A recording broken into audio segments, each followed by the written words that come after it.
إن الحمد لله نحمده ونستعينه ونستغفره ونعوذ بالله من شرور أنفسنا ومن سيئات أعمالنا من يهده الله فلا مضل له ومن يضلل فلا هادي له وأشهد أن لا إله إلا الله وحده لا شريك له وأشهد أن محمدا عبده ورسوله أما بعد فإن خير الحديث كتاب الله وخير الهدي هدي محمد صلى الله عليه وسلم وشر الأمور محدثاتها وكل محدثة بدعة وكل بدعة ضلالة وكل ضلالة في النار رب اشرح لي صدري ويسر لي أمري واحلل عقدة من لساني يفقهوا قولي رب أعوذ بك من همزات الشياطين وأعوذ بك رب أن يحضرون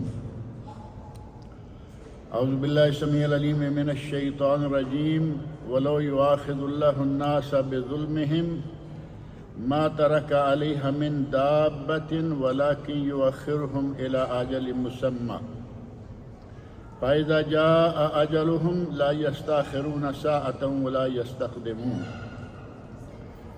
وقال الله تبارك وتعالى الذين آمنوا ولم يلبسوا إيمانهم بالظلم أولئك لهم الأمن وهم مهتدون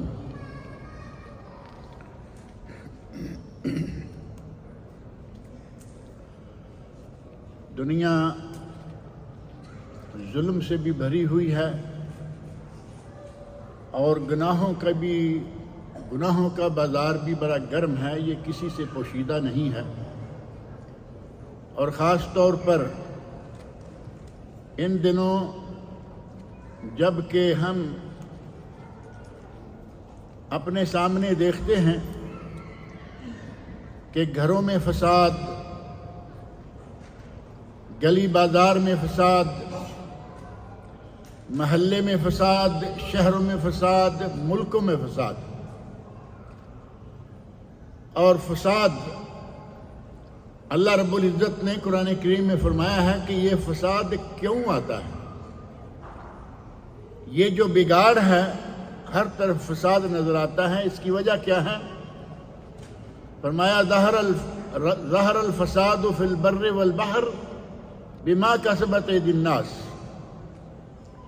بر و بحر میں، سمندر ہو یا روئے زمین ہو، ان پر جو فساد ظاہر ہے اس کا سبب ہے بما کسبت ایدی الناس،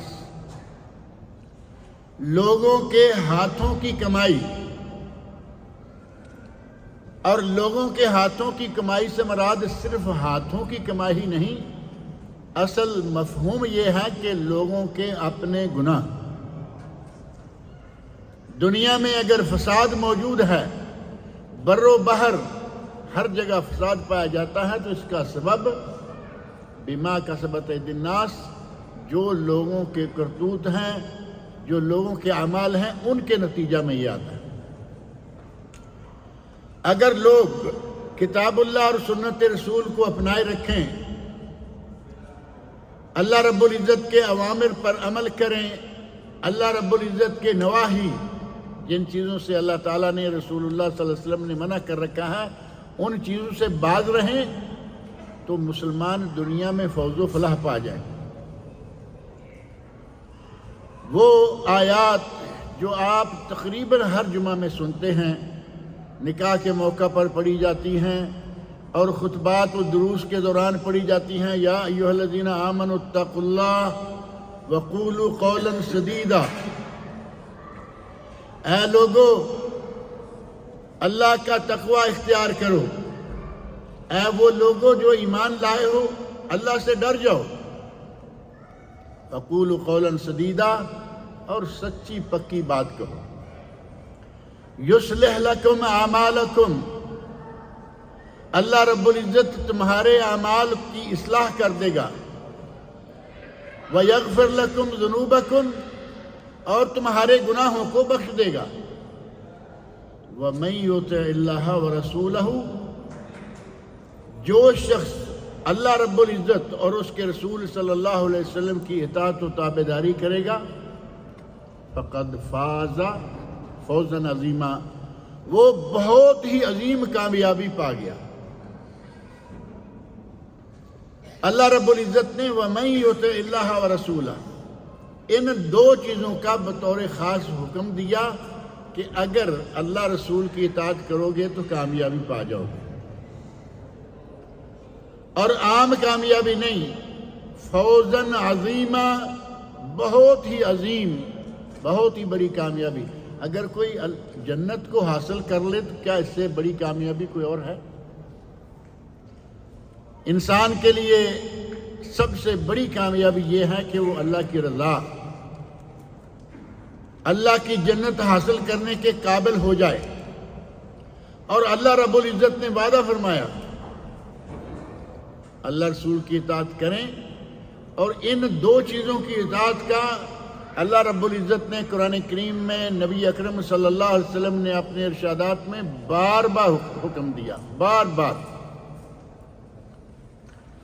کیونکہ ایک طرف اللہ رسول کی طرف دعوت دینے والے لوگ، اور دوسری طرف شیطان اور اس کے چیلے، وہ اپنا کام کر رہے ہیں، اور دنیا عموماً جو لوگ اللہ رسول کی نافرمانی کی طرف ذرہ بھر بھی میلان رکھتے ہوں، ان لوگوں کو شیطان فوری طور پر بھٹکا دیتا ہے۔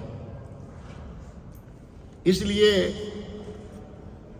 اللہ رب العزت نے فرمایا کہ جو اللہ اور اس کے رسول کی اطاعت کریں، نافرمانی نہ کریں، فقد فاز فوزا عظیما، تو وہ عظیم کامیابی پا جائیں گے۔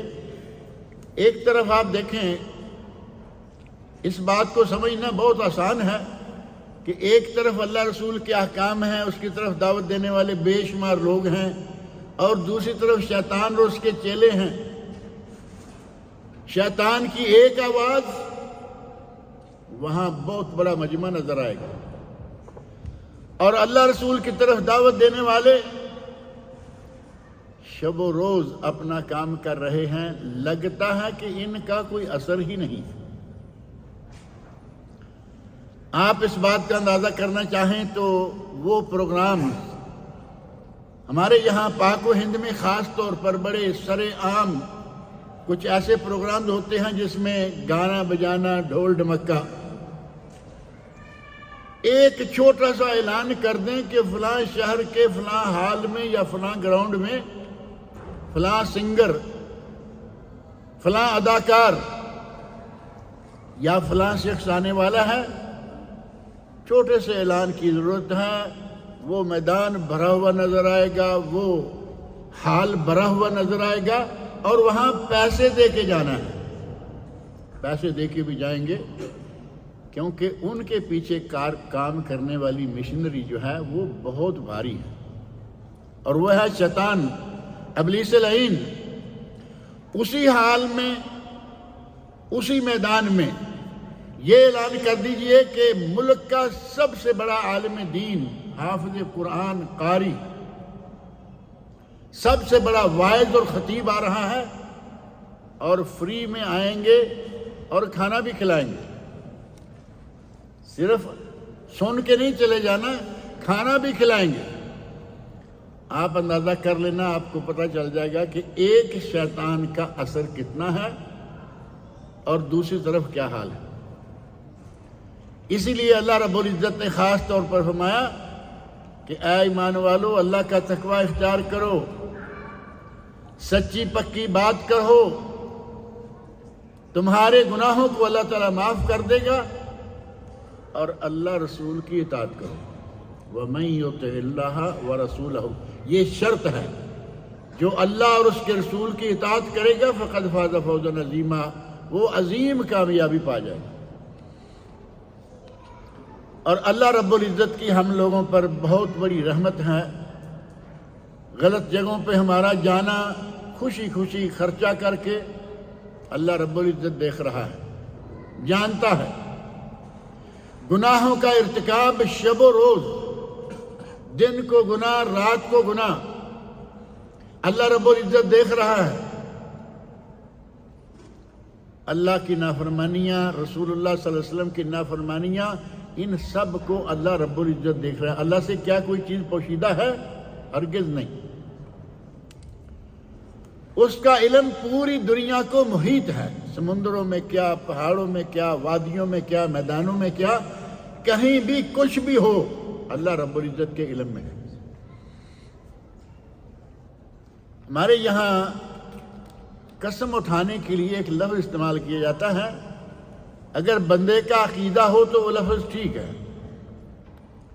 کہا جاتا ہے کہ میں اپنے اللہ کو حاضر ناظر سمجھ کر قسم کھاتا ہوں، لفظ ہے یہ نہیں معروف، اللہ کو حاضر ناظر جانتے ہوئے قسم کھاتا ہوں۔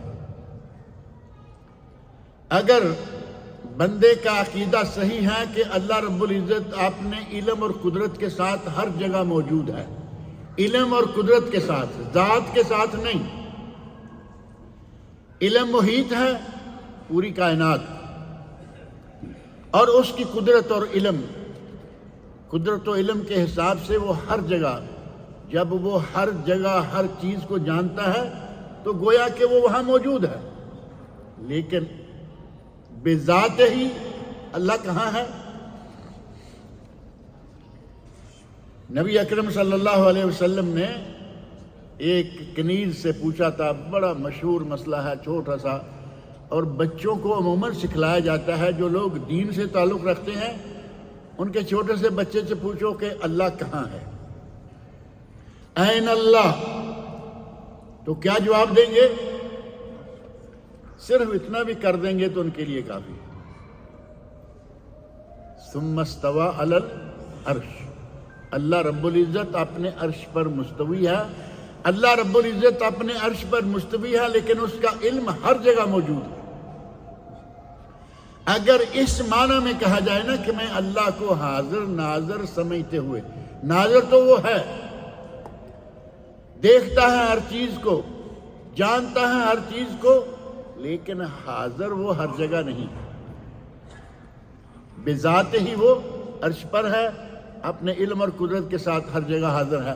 باریک سا نقطہ ہے، یقیناً آپ لوگوں کے علم میں ہوگا، کچھ لوگ کہتے ہیں نا اللہ ہر جگہ موجود ہے، اگر علم و قدرت کے ساتھ کہیں تو ٹھیک ہے، اور اگر بذات ہی کہیں کہ بذات ہی موجود ہے تو پھر اللہ کی وحدانیت پر چوٹ آتی ہے کہ اللہ تو ایک ہے۔ اور نبی اکرم صلی اللہ علیہ وسلم نے اس کنیز کے بارے میں جب اس سے پوچھا کہ اللہ کہاں ہے، این اللہ، تو اس نے کہا کہ اللہ آسمانوں کے اوپر ہے، اپنے عرش پر ہے۔ دوسرا سوال کیا، من انا، میں کون ہوں؟ تو اس کنیز نے کہا رسول اللہ، آپ اللہ کے رسول ہیں۔ نبی اکرم صلی اللہ علیہ وسلم نے ان صحابی سے کہا کہ اس کو آزاد کر دو، یہ مسلمان ہے۔ اللہ رب العزت کا صحیح مقام بتانے پر اور نبی صلی اللہ علیہ وسلم کی رسالت کا اقرار کرنے پر فرمایا یہ مسلمان ہے، اس کو آزاد کر دو۔ کتنی برکت حاصل ہوئی عقیدہ صحیح ہونے کی۔ وہ بھی اگر کہتی کہ اللہ ہر جگہ موجود ہے جیسے آج کہہ رہے ہیں، بلکہ بڑا عجیب لفظ، صرف یہ نہیں کہ ہر جگہ موجود ہے، یہاں تک بعض لوگوں نے لکھ دیا، کہتے ہوئے بھی اچھا نہیں لگتا، کہ اللہ ہر اچھی بری جگہ پر موجود، مجھ میں اللہ، تجھ میں اللہ، اس میں اللہ، اس میں اللہ۔ یہ صوفیوں والے کلمات انتہائی جہالت پر مبنی ہیں۔ اللہ رب العزت ہمیں دیکھ رہا ہے، ہمارے کرتوت دیکھ رہا ہے، ہمارے گناہ دیکھ رہا ہے، کیونکہ وہ علم و قدرت کے ساتھ ہر چیز کو جانتا ہے، لیکن اس کے باوجود ہم مزے سے ہیں، گناہ کرتے ہیں، اللہ ہمیں پکڑ نہیں رہا۔ شب و روز گناہ کرنے والے آپ دیکھیں دنیا میں دگر دگر بھاگتے پھر رہے ہیں، تندرست و توانا ہیں، دولت مند ہیں، اور یہ بھی اللہ رب العزت کی رحمت ہے اور اس کا قانون بھی ہے۔ اللہ رب العزت نے قرآن کریم میں ارشاد فرمایا، سورۃ النحل آیت نمبر 61، وَلَوْ يُؤَاخِذُ اللَّهُ النَّاسَ بِظُلْمِهِمْ مَا تَرَكَ عَلَيْهَا مِن دَابَّةٍ، اگر اللہ لوگوں کو ان کے ظلم اور ان کے کرتوتوں کی وجہ سے پکڑ لیتا تو روئے زمین پر جانور بھی زندہ نہ بچتے، لیکن وَلَٰكِن يُؤَخِّرُهُمْ إِلَىٰ أَجَلٍ مُّسَمًّى، اللہ انہیں ایک مقررہ مدت تک کے لیے مؤخر کرتا رہتا ہے۔ اللہ چاہے تو فوراً پکڑ سکتا نہیں، زانی کو پکڑے فوراً، ڈاکو کو پکڑے فوراً، چور کو پکڑے فوراً، اس میں قدرت ہے، لیکن وہ نہیں پکڑتا۔ اس کی رحمت کہ اب بھی توبہ کر لے، اب بھی پلٹ آئے، اب بھی میری طرف لوٹ آئے اور میں اس کو معاف کر دوں۔ روزانہ بلا ناغہ اللہ رب العزت رات کی آخری پہر آسمان دنیا پر نازل ہو کر جو 3 چیزیں کہتا ہے، منادی اعلان، حل من سائل، کیا کوئی ایسا ہے کہ مجھ سے کوئی سوال کرے، کیا کوئی ایسا ہے کہ جو مجھ سے اپنی حاجتیں طلب کرے، کیا کوئی ایسا ہے جو مجھ سے بخشش طلب کرے؟ فرمایا سوال کرے گا جواب ملے گا، قبولیت۔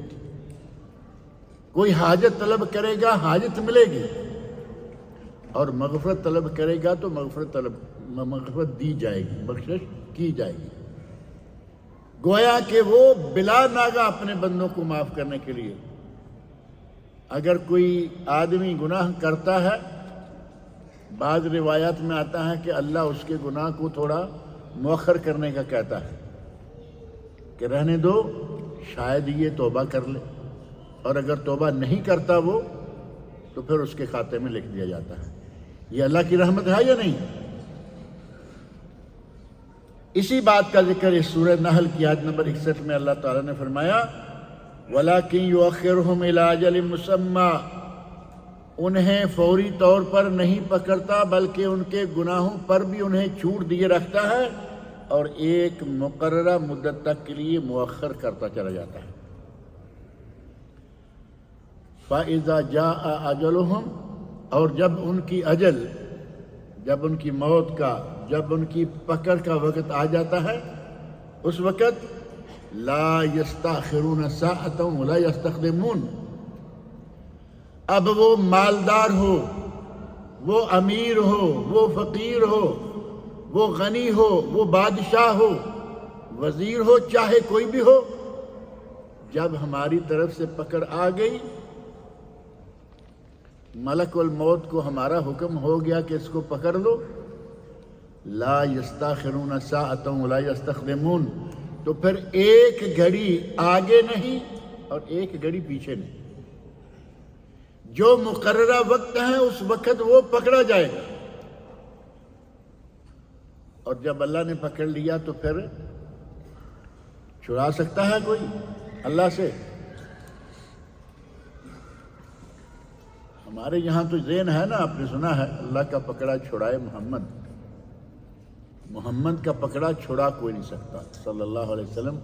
بدتمیزی کے ساتھ نبی صلی اللہ علیہ وسلم کا ذکر بھی قرآن کریم میں اللہ نے اس طرح نہیں کہا یا محمد، بلکہ اس میں گرامی محمد لائے تو رسول اللہ، محمد الرسول اللہ والذین آمنوا معہ یا ایہا النبی،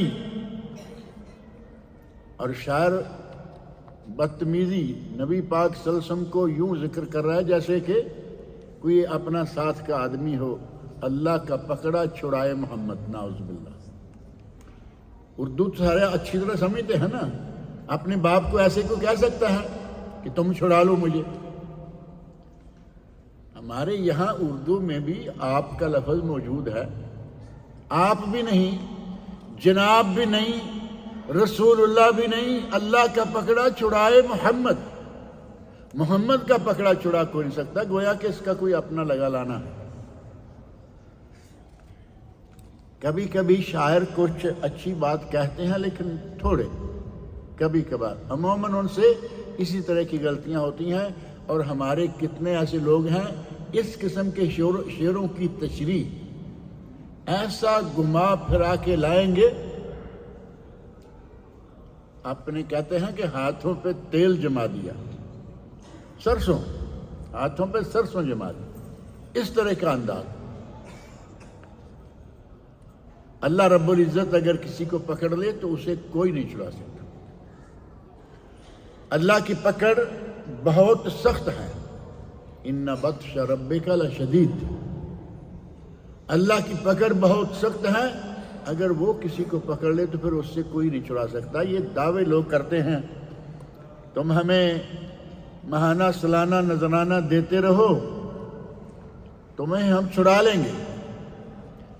کئی لوگ کہتے ہیں پلسرات، کہتے ہیں تلوار سے تیز ہے، بال سے باریک ہے، ہم تمہیں پلسرات سے بھی پار لگا لیں گے۔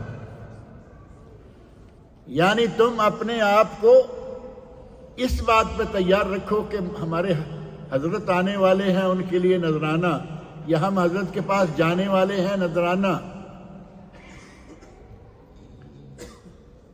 کچھ اس طرح کا انداز کہ اگر وہ آئیں گے تو کیا لے کے جائیں گے، اور اگر ہم جائیں گے تو کیا لے کے جائیں گے، لے کے ہی جانا ہے اس طرف۔ اگر کوئی ایسی پوزیشن ہے تو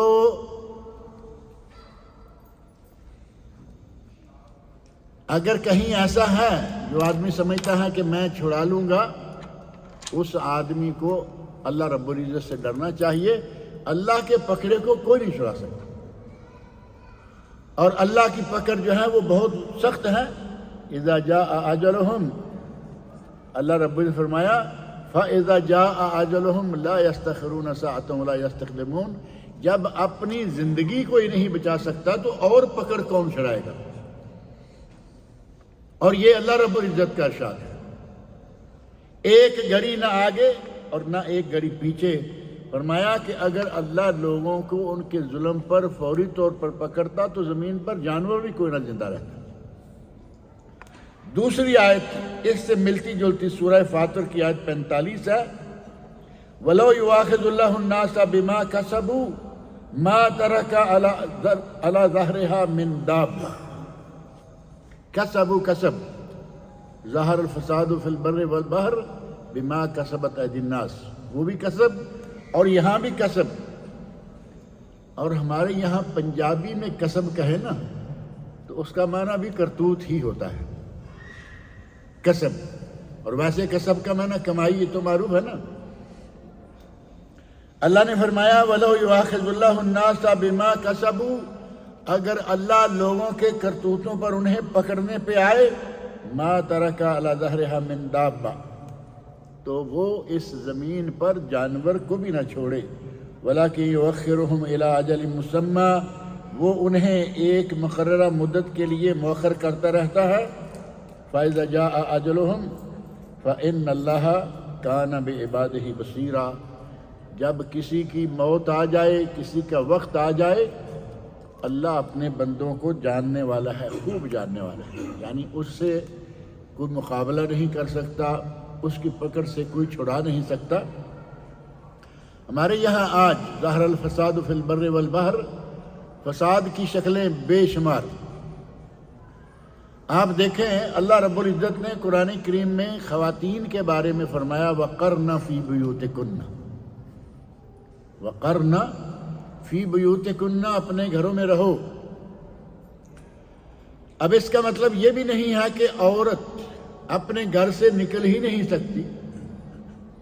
اگر کوئی ضرورت و مجبوری ہو تو عدت کے ایام میں بھی عورت نکل سکتی ہے۔ عدت سمجھتا ہے نا، وفات کی عدت ہے، طلاق کی عدت ہے، خلا کی عدت ہے، اور تنسیخ نکاح کی عدت ہے۔ عدت میں بھی مجبوری کے عالم میں عورت جا سکتی ہے، کتب حدیث میں واقعات موجود ہیں۔ لیکن بلا ضرورت آج کل بڑا معروف ہوتا جا رہا ہے، یہاں عربوں میں شیشہ، حکا یعنی تمباکو نوشی کی شکل جو ہے، خواتین ٹولیوں کی ٹولیاں، خاص طور پر نوجوان لڑکیاں آپ کو اس قسم کے جو ٹھکانے اور اڈے بنے ہوئے ہیں وہاں ملیں گی۔ کافی شاپ، شیشہ شاپ، کیا یہ ضرورت ہے گھر سے نکلنے کے لیے؟ اللہ رب العزت نے فرمایا وَقَرْنَ فِي بُيُوتِكُنَّ، اے خواتین اپنے گھروں میں قرار کے ساتھ مستقر مقیم رہو، اگر کہیں ضرورت ہے تو جاؤ۔ آج آپ دیکھیں گے کہ بازار میں عورتوں کا رش، کافی شاپس میں عورتوں کا رش، فلاں جگہ عورتوں کا رش، اللہ رب العزت کے فرمان کی سراسر نافرمانی۔ اور بعض لوگوں کے بارے میں یہ سننے آیا چلیں آج ذرا مچھلی کھا کے آ جاتے ہیں۔ گھر کی خاتون ہے، اپنے شوہر کے لیے اپنے بچوں کے لیے مچھلی منگواؤ اور گھر میں کھاؤ، نہیں، گھر گویا کہ اپنا کھلا بڑا گھر ہے لیکن ان کو کافی نہیں ہو رہا، چلیں ذرا جا کے مچھلی کھا کے آتے، فش کھا کے آتے۔ مچھلی تو کون کہتا ہے، آج کل لوگ انگلش کے بہت قریب ہو گئے، چلیں جا کے آج فش کھا کے آ جاتے۔ اللہ کی نعمتیں ہیں، کھائیے، گھر میں لا کے کھائیے، پکا کے کھائیے، پکی پکائی منگوا کے کھائیے۔ گھر کس لیے ہے؟ ضرورت کے وقت، مجبوری کے وقت باہر کھانا کھایا جا سکتا ہے، کوئی بات نہیں، لیکن شوقیہ گھر سے باہر نکلنے کے لیے اس آوارہ طبیعت کو اللہ نے پسند نہیں فرمایا۔ فرمایا وَقَرْنَ فِي بُيُوتِكُنَّ۔ اور فساد جو اللہ رب العزت نے فرمایا کہ دنیا میں بر و بحر میں فساد جو ہے وہ اس وجہ سے ہے، ہمارے کرتوتوں کی وجہ سے، ہمارے اعمال کی وجہ سے۔ اور اس فساد کی یہ شکلیں ہیں۔ ایک شکل فساد کی یہ ہے کہ جس ملک میں اللہ رب العزت کی طرف سے ظاہر الفساد، بعض مورخین نے کہا کہ فساد سے مراد یہاں بارش کا نہ ہونا ہے، کہ اگر لوگ گناہوں پہ چلتے رہیں گے، گناہ پہ گناہ کرتے رہیں گے، تو فرمایا کہ ان کے علاقوں میں بارش کا قطرہ جو ہے وہ گرنا بند ہو جائے گا، بارش بند ہو جائے گی۔ اور اگر کسی علاقے میں بارش نہ ہو تو برکت اٹھا لی جائے گی۔ بعض ایسے دیگر بھی امور ہیں جن کے بارے میں کہا گیا کہ اگر ناپ تول میں کمی بیشی ہوگی، بارش نہیں ہوگی۔ یہاں خاص طور پر اہل علم نے، علماء تفسیر نے کہا کہ اللہ رب العزت نے جو فرمایا ہے ظاہر الفساد فی البر والبحر بما کسبت ایدی الناس، اگر بدعمالی عام ہو جائے گی، گناہ عام ہو جائیں گے تو بارشوں کا نزول بھی رک جائے گا۔ اور اس کا تجربہ یقیناً آپ لوگ کرتے ہوں گے کبھی نہ کبھی۔ اعلان ہوتا ہے کہ 24 گھنٹے کے اندر گرج چمک کے ساتھ بارش ہوگی، اور 40 دن تک بارش کا نام و نشان نہیں ہوتا۔ پھر اگلے ہفتے اعلان آ گیا کہ کل اور پرسوں 2 دنوں کے دوران بارش ہوگی، کوئی ہوا تک نہیں آئی۔ پھر اعلان ہوا فلاں فلاں علاقے میں اللہ نے چاہا تو بارش ہوگی، تیز بارش ہوگی، کبھی کہتے ہیں معتدل بارش ہوگی، اور وہاں بارش تو کیا، الٹا گرمی نے زور دکھا دیا، آسمان پر بادل کا ٹکڑا بھی نظر نہیں آیا۔ اگر گناہ بڑھ جائیں گے بارشیں رک جائیں گی، بے برکتی دنیا میں آ جائے گی۔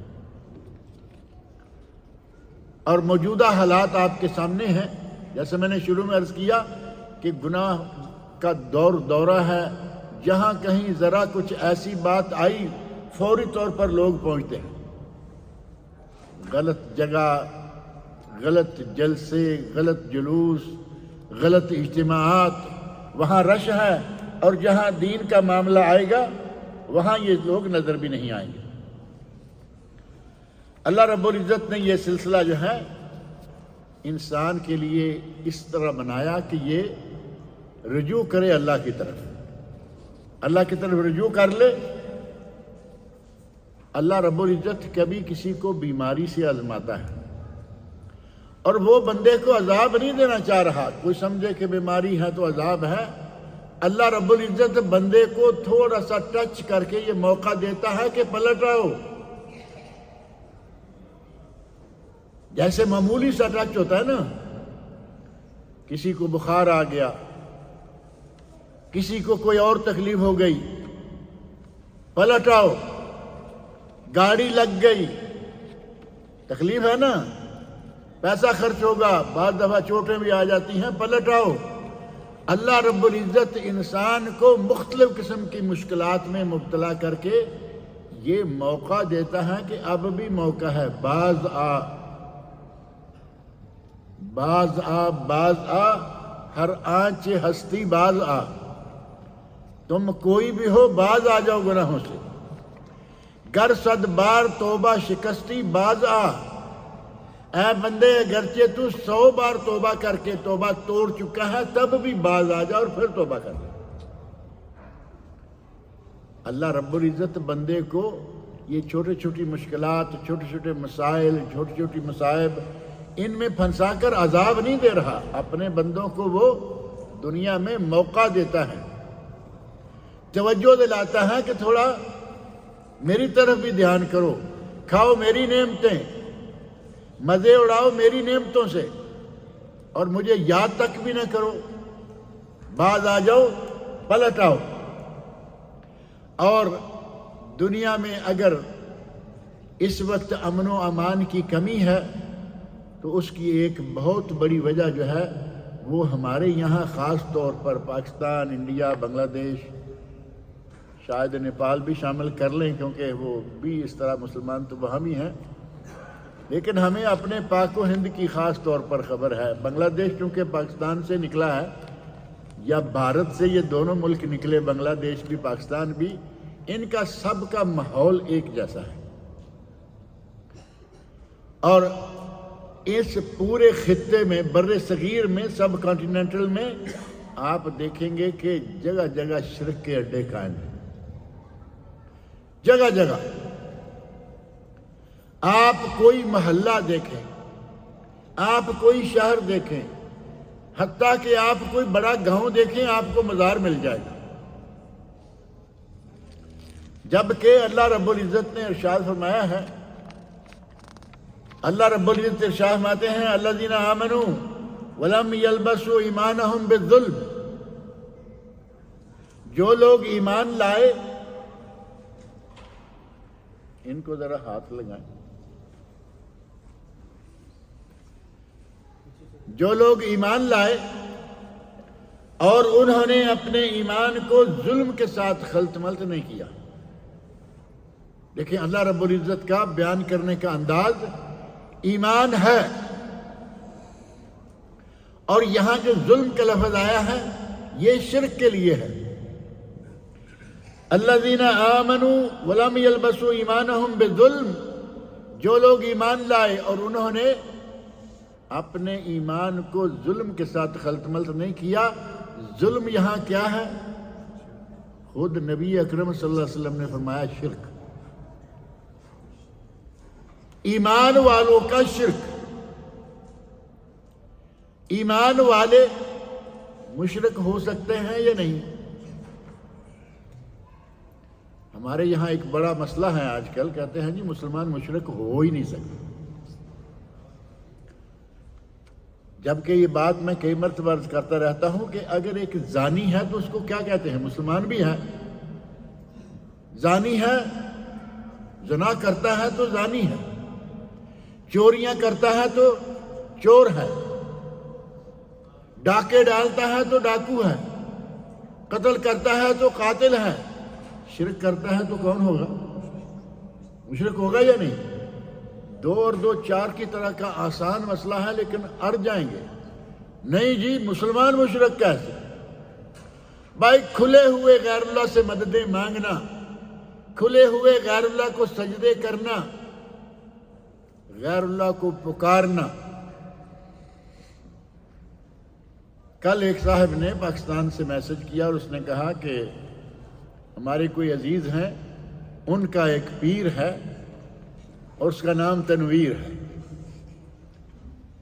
وہ کہتے ہیں کہ مجھے ان کا جو عزیز ہے ان کے پیر کو ان کا پیر کہتا ہے کہ اگر کبھی کوئی مشکل آ جائے، کوئی پیش آ جائے نا معاملہ، تو گنتی مجھے یاد نہیں رہی کہ 30 مرتبہ یا کتنی مرتبہ یا تنویر یا تنویر یا تنویر کہو، مشکل ختم ہو جائے گی۔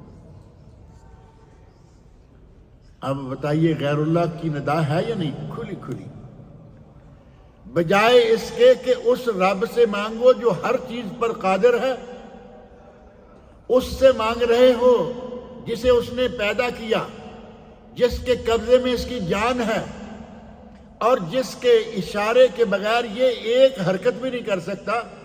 اتنا بڑا ظالم اپنے آپ کو یہ کیا کہلوا رہا ہے کہ 30 مرتبہ 50 مرتبہ بلکہ 40 مرتبہ کر لیں۔ 40 کا عدد زیادہ مشہور ہے سکاتوں میں۔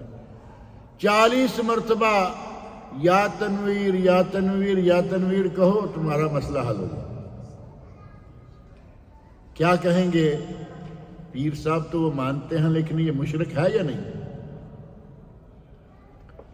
جو اپنی عبادت کروائے، وہ کام جو اللہ رب العزت کے لیے خاص ہیں وہ اپنے لیے کروائے، وہ مشرک نہیں ہے تو وہ اور کیا ہے؟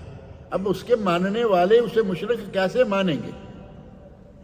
لیکن شریعت کی نظر میں، اہل ایمان کی نظر میں وہ مشرک ہے۔ اللہ نے تو ایمان والوں کو خطاب کرتے ہوئے کہا ہے، الذین آمنوا، وہ لوگ جو ایمان لائے، وَلَمْ يَلْبَسُوا إِيمَانَهُمْ بِالظُّلْمِ، اور انہوں نے اپنے ایمان کو ظلم کے ساتھ گڈمڈ نہیں کیا، یعنی ایمان لائے اور شرک نہیں کیا۔ اس کا مطلب یہ ہے کہ ایمان والے شرک کر سکتے ہیں، مسلمان شرک کر سکتا ہے۔ اللہ فرما رہا ہے کہ انہوں نے شرک نہیں کیا۔ اولئک لہم الامن، فرمایا کہ ان کے لیے امن ہے دنیا میں، امن و امان۔ دنیا میں اس وقت بد امنی، دنیا میں اس وقت جو فساد ہے، اس فساد کے اسباب میں سے ایک بہت بڑا سبب یہ شرک ہے۔ آپ دیکھ سکتے ہیں کہ ہمارے پاک و ہند میں امن کی بہت کمی ہے۔ چلتے پھرتے قتل، چلتے پھرتے لڑائیاں جھگڑے، چلتے پھرتے چوریاں، ڈاکو، یہ وہ، بد امنی کی انتہا ہے ہمارے ملکوں میں، کیونکہ وہاں یہ یا تنویر والے بہت ہیں۔ یا تنویر والے کچھ تو یہ اب موجود ہیں، اور آپ کبھی کبھی کسی نہ کسی کتاب میں پڑھتے ہوں گے، لا الہ الا اللہ چشتی رسول اللہ، معین الدین چشتی، یہ کہنے والے، لا الہ الا اللہ اشرف علی رسول اللہ، مولانا اشرف علی تھانوی، آج تک کتابوں میں یہ بات موجود ہے۔ کوئی اس پہ تعلیق لگانے کے لیے، حاشیہ فٹس نوٹس لگانے کے لیے تیار نہیں ہے کہ یہ غلط ہوا۔ حضرت بھی خوش ہیں کہ مجھے اتنا پیار کرتا ہے یہ، اور جو معتقد ہے وہ تو خوش ہے ہی، لیکن حضرت بھی خوش ہیں۔ کیا کریں گے؟ ان حضرات کو کیا کہیں؟ یہ شرک کے اڈے جو ہمارے یہاں جگہ جگہ بنے ہوئے ہیں، یہ بدامنی کا ایک بہت بڑا سبب ہے، اور اس بات کا ذکر خود اللہ تعالیٰ نے سورۃ الانعام کی آیت نمبر 82 میں فرمایا، الذین آمنوا ولم یلبسوا ایمانہم بالظلم، جو لوگ ایمان لائے اور انہوں نے اپنے ایمان کو ظلم کے ساتھ گڑبڑ نہیں کیا، اولئک لہم الامن، پہلی بات یہ کہ ان کے لیے امن ہے۔ اللہ رب العزت کی کتنی بڑی رحمت ہے اس ملک پر، اور اس اکیلے ملک پر نہیں بلکہ یہ کہیں کہ جی سی سی کے 6 ملک۔ بعض لوگ کہتے ہیں کہ یہ لوگ وہاں رہتے ہیں اس لیے ان کا نام لیتے ہیں۔ جی سی سی کے 6 ملک خلیج کے، آپ کو کہیں کوئی مزار نظر نہیں آئے گا، یا ہے کہیں کوئی سرکار، کوئی دربار، کہیں ایسا کچھ نہیں ہے۔ اور یہی وجہ ہے کہ ان ملکوں میں الحمدللہ امن و امان ہے۔ اور امن و امان کا ہم یہاں رہنے والے ہی نہیں کہہ رہے، بلکہ جو ان ملکوں کے انتہائی دشمن ہیں، کافر مسلمانوں کا دوست کیسے ہوگا؟ کفار نے بھی اس بات کا اعتراف کیا ہے کہ اگر دنیا میں سب سے زیادہ امن و امان ہے تو سعودی عرب میں، ساتھ ہی 5 دوسرے گلف کے کنٹریز لگا لیں، 6 ملکوں میں شرک نہیں، 6 ان ملکوں میں مکمل امن و امان موجود ہے۔ دن رات پورے ملک میں سفر کریں، مرد کریں، عورتیں کریں، دن رات کہیں بھی آپ جائیں، کسی قسم کا کوئی خطرہ نہیں۔ معمولی ذرا سی کہیں بھی کوئی حرکت ہوتی ہے، پتہ نہیں چلتا کہ ٹریفک پولیس والے اور دوسرے پولیس والے نیچے سے نکل آئے ہیں یا اوپر سے آ گئے ہیں، منٹ نہیں لگتا۔ توحید کی برکت سے اللہ رب العزت نے یہاں امن رکھا ہوا ہے، فرمایا لہم الامن، ان کے لیے امن ہے، وہم مہتدون، اور وہی ہدایت والے۔ اگر ہدایت ہے تو وہ بھی انہی کا، اور ہدایت کے بارے میں اگر کہا جائے تو مجموعی طور پر، مجموعی یعنی گناہ یہاں بھی موجود ہے، وہاں بھی، حتیٰ کہ مکہ مکرمہ جیسے مقدس شہر کو بھی گناہ سے پاک قرار کوئی نہیں دیتا، وہاں بھی گناہ ہوتے ہیں، لیکن اگر مجموعی طور پر دیکھیں تو ہمارے ملکوں کو اور یہاں کو دیکھ لیں آپ، بہت فرق۔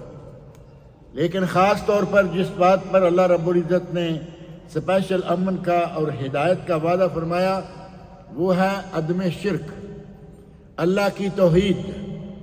اس بلد توحید کو یہ شرف حاصل ہے کہ کوئی شرک کا اڈا کہیں نظر نہیں آئے گا۔ ہمارے یہاں کہیں کوئی رنگ کا جھنڈا ہے، کہیں کوئی رنگ کا جھنڈا ہے، ہرا جھنڈا، کالا جھنڈا، اور یہ جھنڈا، کچھ جھنڈوں میں ہے نا یہ بھی۔ ہمارے یہاں شرک کیا، ہمارے یہاں تو شرک کے علاوہ اللہ رب العزت کی ذات کو واحد یا اس کی وحدانیت، اس کی توحید کو قبول نہ کرنے کے ساتھ ساتھ صحابہ کرام رضی اللہ عنہم کو گالیاں بکنے والے، اور کوئی روکنے والا نہیں، آن لائن بیٹھ کر بھی گالیاں دیں گے، مسجد اپنے اداروں میں، مسجدیں اب ان کو کیا کہے، اپنے امام باڑوں میں گالیاں دیں گے، شرک کا پرچار مسجدوں میں کریں گے، مزاروں پر کریں گے، کوئی روکنے والا نہیں۔ اللہ رب العزت نے امن و امان کا وعدہ کیا ہے، اور اس کے لیے ہمیں اس کی توحید کو قبول کرنا ہوگا۔ یقیناً امن ملے گا، امن ہوگا، اور اگر یہ نہیں ہوگا، توحید نہ ہوئی، تو پھر ظاہر ہے کہ بدامنی ہم سارے دیکھ رہے۔ اللہ رب العزت کے احکام کو ماننا اور اس کے نواہی سے باز رہنا، یہ بھی ایک خاص چیز ہے جس سے بندے کو، ملک کو، قوم کو، علاقے کو امن و امان حاصل ہوتا ہے۔ فوز و فلاح حاصل ہوگی تو امن و امان یقیناً ہوگا۔ اور یہ 2 چیزیں، اللہ کے احکام کو ماننا، آپ اگر نوافل سے اور سنتوں سے بھی ہٹ جائیں تو کم از کم اللہ کے عائد کردہ فرائض تو پورے کرنے چاہیے یا نہیں؟ اور نواہی سے بچنا، فرائض میں 5 وقت کی نماز ہے، روزہ ہے، حج ہے، زکوٰۃ ہے، ان کی تفصیلات میں جانے کی ضرورت نہیں ہے، اور دیگر فرائض جو ہیں ان کو اپنا لے، اور جو گناہ ہیں ان سے باز رہے۔ اللہ کے نواہی اور گناہ سے باز رہنے کے لیے نبی اکرم صلی اللہ علیہ وسلم نے بعض کلمات ارشاد فرمائے کہ اپنے سر کو اور جو کچھ سر میں ہے اس سب کو محفوظ رکھو۔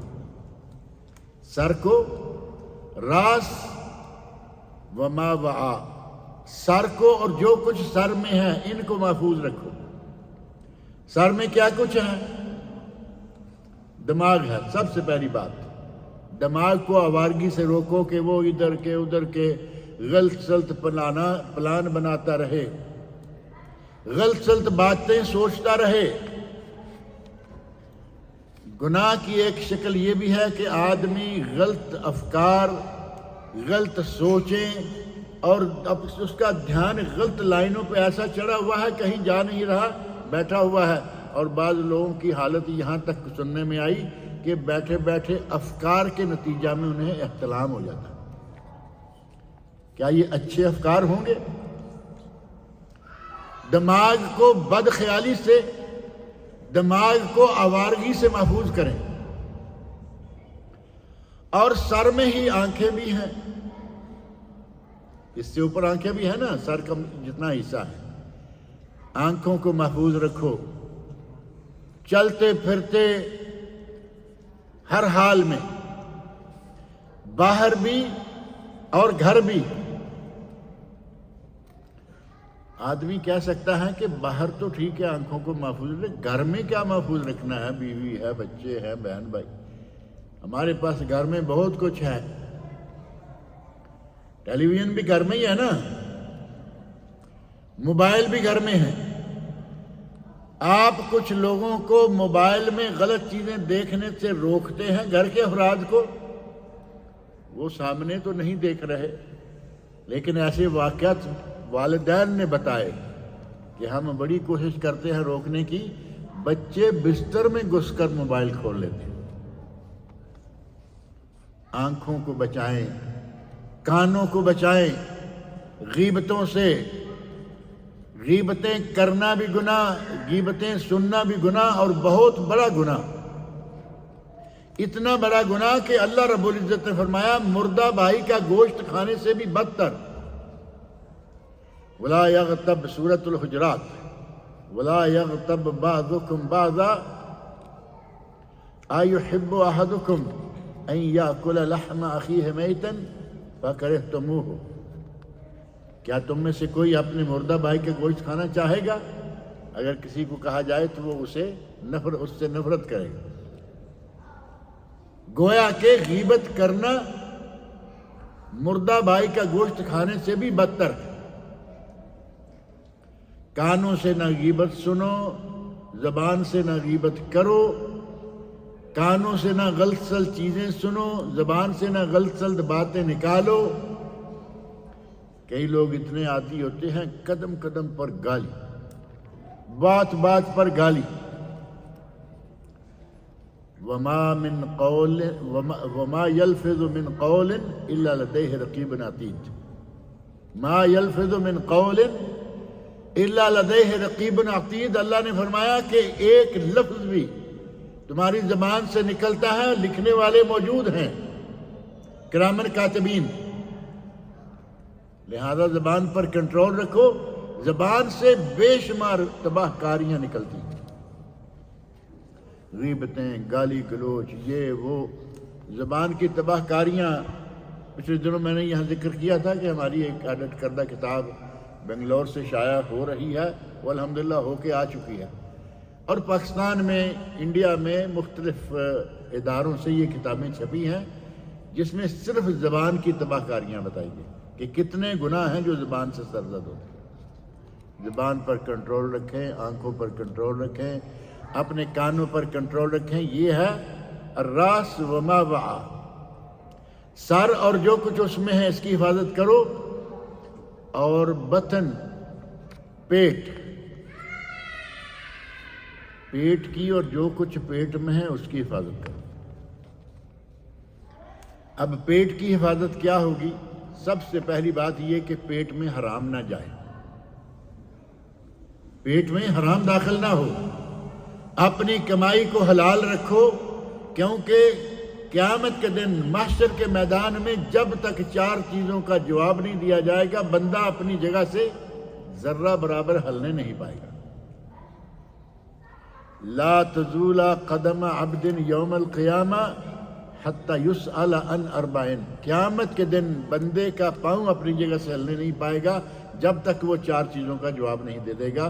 ان میں سے ایک مال بھی ہے، مال کے بارے میں پوچھا جائے گا، من این اکتسبہ وفیما انفقہ، اسے کمایا کہاں سے اور اسے لگایا کہاں۔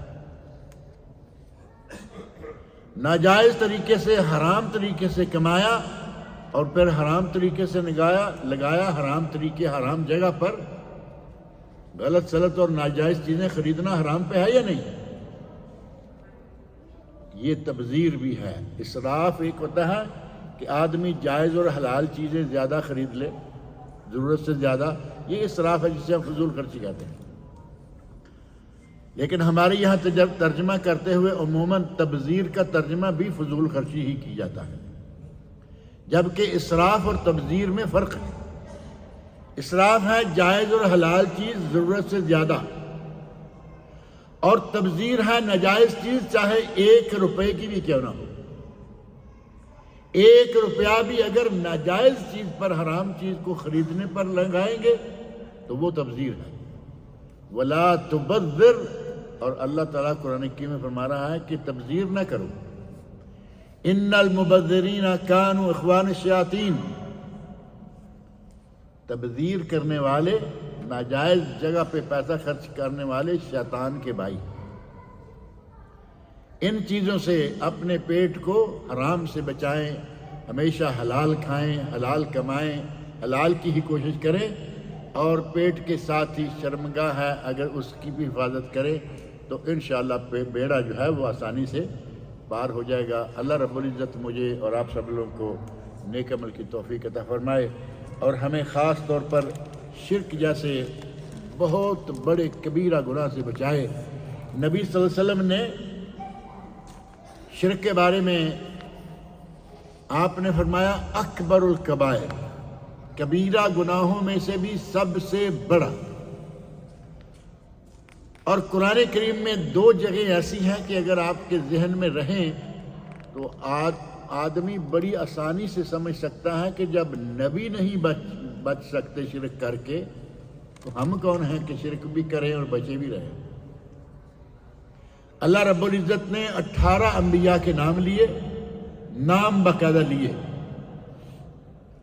غالباً سورۃ الانعام میں ہے، 18 نبیوں کے نام لے کر فرمایا وَلَوْ أَشْرَكُوا لَحَبِطَ عَنْهُمْ مَا كَانُوا يَعْمَلُونَ، اگر یہ نبی بھی شرک کرتے تو ان کے سارے اعمال برباد ہو جاتے۔ اور سورہ زمر میں نبی 18، چلیے پہلے نبی ہیں ہمارے نبی جو تمام انبیاء اور رسل کے امام اور سردار ہیں، نبی اکرم صلی اللہ علیہ وسلم سے مخاطب ہو کر فرمایا لَإِنْ أَشْرَكْتَ لَيَحْبَطَنَّ عَمَلُكَ وَلَتَكُونَنَّ مِنَ الْخَاسِرِينَ، اگر آپ بھی شرک کریں گے تو آپ کے اعمال بھی برباد ہو جائیں گے اور آپ نقصان اٹھانے والوں میں سے۔ انبیاء شرک کرتے تو نہیں، لیکن وعید ہے یا نہیں؟ بہت سخت وعید۔ نبی بھی شرک کرے تو اس کے اعمال خراب اور برباد، اور ہم شب و روز کوئی نہ کوئی شرک یا حرکت کرتے رہیں تو ہمارے اعمال بھی ضائع ہو جائیں گے۔ اللہ تعالی ہمیں شرک کی ہر طرح کی جتنی بھی شکلیں ہیں سب شکلوں سے محفوظ رکھے اور نیک عمل کی توفیق عطا فرمائے۔